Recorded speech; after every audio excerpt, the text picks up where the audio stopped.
부기와 회계를 가지고 정리하도록 합시다.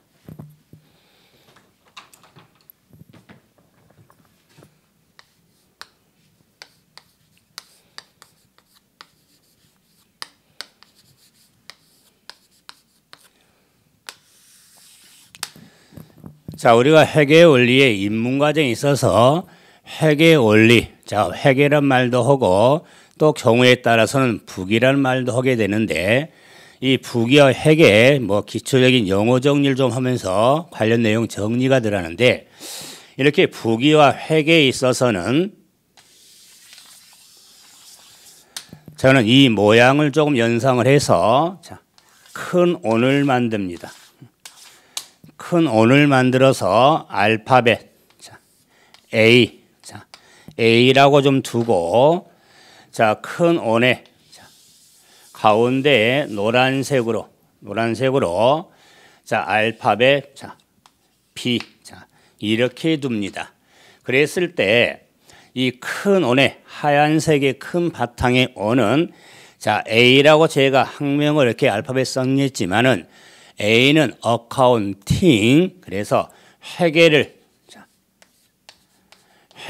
자 의미하고 자 B는 노란색의 B는 북키핑 그래서 부기를 자 의미하는 겁니다. 부기.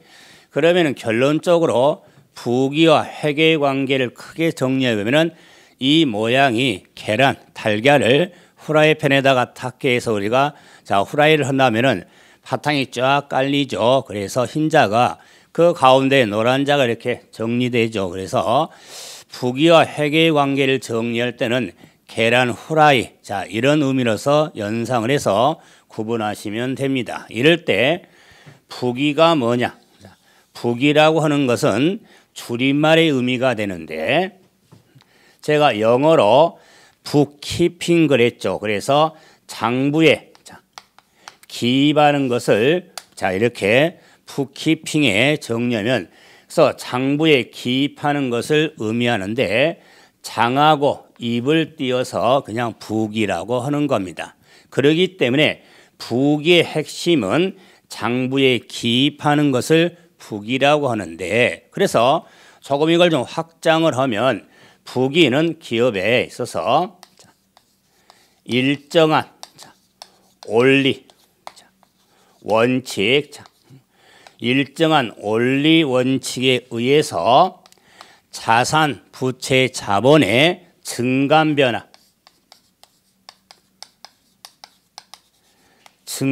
변화를 장부에 기입하는 일련된 과정을 부기라고 할 수가 있습니다.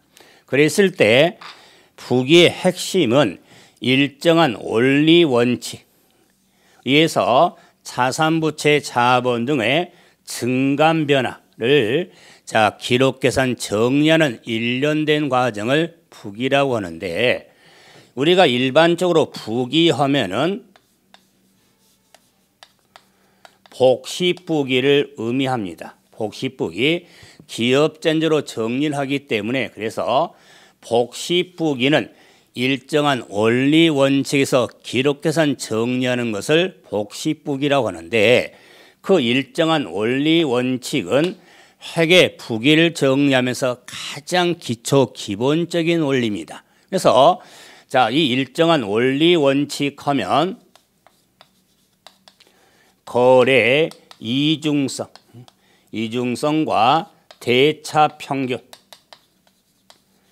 대차 평균의 원리 이 두 가지를 둘 수가 있습니다. 그러면은 거래 이중성이란 거래 회계상 거래가 일어나면은 차변 요소인 한 변과 다른 변 요소인 대변에 함께 동시에 기록한다는 것을 거래 이중성이라고 하는 겁니다. 그래서 자 거래가 일어나면 발생이 되면 한 변 요소인 차변 요소와 다른 변소인 대변 요소에 함께 동시에 기록하는 것을 거래 이중성이라고 합니다. 그 이중성에 의해서 기록한 대차 평균의 원리는 대변의 합과 기록한 차변의 합은 반드시 일치한다는 게 대차 평균의 원리가 된 겁니다. 그래서 회계의 원리를 전체로 정리할 때 기본 마인드 이걸 회계적 사고라고도 이야기하는데 뭐 인문과정이 틀리지만 기본적인 나가지만은 거래 이중성하고 대차 평균의 원리는 꼭 자 바탕을 두면서 회계를 정리를 하셔야 됩니다. 그래서 이런 일정한 원리 원칙에서 증감 변화를 기록하는 것을 북이라고 하는데 증감 변화는 증가와 감소를 줄임말이죠. 자, 그래서 우리가 기록 하나 칩니까? 주체의 기록의 근거는 단순합니다. 증가 또는 감소 변화를 기록합니다. 그래서 우리가 만약에 증가도 절반 정도 증가해서 뭐 반증가다, 감소도 뭐 반감소 이런 것을 우리가 인식한다면 상당히 힘들 거예요. 하지만 기록의 근거는 증감, 증가 또는 감소 변화를 장부에 기입하는 것을 북이라고 하는 겁니다. 그래서 이 장부에 기입을 함에 있어서 기업의 재무 상태를 파악한다거나 경영 성과를 측정하는 데 목적을 두는 게 북이의 목적이라 할 수가 있는 겁니다. 그래서 다 잊어버려도 일정한 원리 원칙에서 장부의 증감변을 기록하는 것을 북이라고 하더라. 그러면 회계라고 하는 것은 장부에 기입했던 이런 재무 상태의 파악과 경영 측정의 결과가 나오겠죠. 그 결과를 가지고 회계라고 하는 것은 회계 정보 이용자가 있는데 그 회계 정보 이용자가 의사결정, 합리적인 의사결정을 하는 데 있어서 정보를 전달하는 과정을 회계라고 이야기할 수가 있습니다. 그래서 단순하게 말하면 북이는 장부에 기입하는 일련된 과정이라면 회계는 장부에 기입된 결과를 가지고 계산 등을 통해서 회계정보 이용자에게 유용한 정보를 전달하는 과정을 회계라고 이야기할 수가 있는 겁니다. 그러면 이 회계라고 하는 것은 이 정보 이용자가 누구냐에 따라서 회계도 한번 구분해 볼 수가 있는데 정보 이용자가 내부 정보 이용자냐 외부 정보 이용자에 따라서 회계를 구분할 수가 있는데 그러면 내부 정보 이용자 하면은 경영진, CEO 등이 있겠죠. 그러면 경영진들이 의사결정하는데 유용한 정보를 제공해 주는 회계를 관리회계라고 이야기합니다. 관리회계. 그럼 외부 정보 이용자. 그럼 외부 하면은 자, 우리가 주주라든가 종업원, 채권자, 투자자들 다양하겠죠. 그 외부 정보 이용자가 의사결정하는데 유용한 정보를 제공하는데 목적을 두는 걸 재무회계라고 이야기합니다.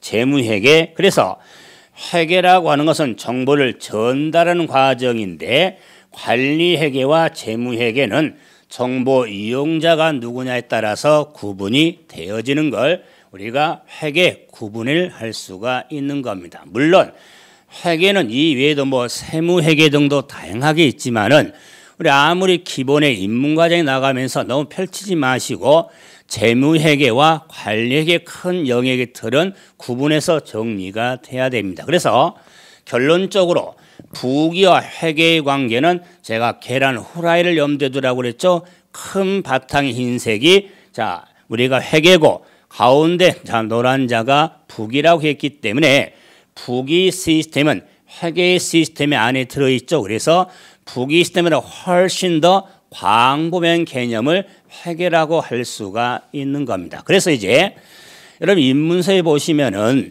제가 그 단원에 따라서 뭐 가로넣기라든가 아니면 붕괴 등의 기본적인 내용에 또한 객관식 문제를 다 집어넣는데 어차피 우리가 시험 준비하는 목적이 강하기 때문에 그 내용과 더불어서 객관식 문제를 좀 적응할 수 있도록 가장 기본적인 문제를 정리해 놨죠. 그러면은 자 문제 1번 봐보세요. 가로 넣기죠. 가로 안에 한번 적절한 내용을 한번 기입하라고 그랬죠. 첫째, 회계란 기업의 모든 누구에게 의사결정을 위한 무엇을 제공하느집니까? 제공한다 그랬죠. 그래서 자, 회계라고 하는 것은 기업의 모든 정보 이용자가 되겠죠. 그래서 그 기업과 관련된 이해관계자. 그러면 자, 우리가 내부 하면 경영진이든 외부 하면 주주나 채권자 등 우리가 이걸 이해관계자라고 이야기합니다. 그래서 기업의 모든 이해관계자에게 의사결정 위한 무슨 정보? 회계 정보를 제공하는 것을 회계라고 이야기할 수가 있는 겁니다.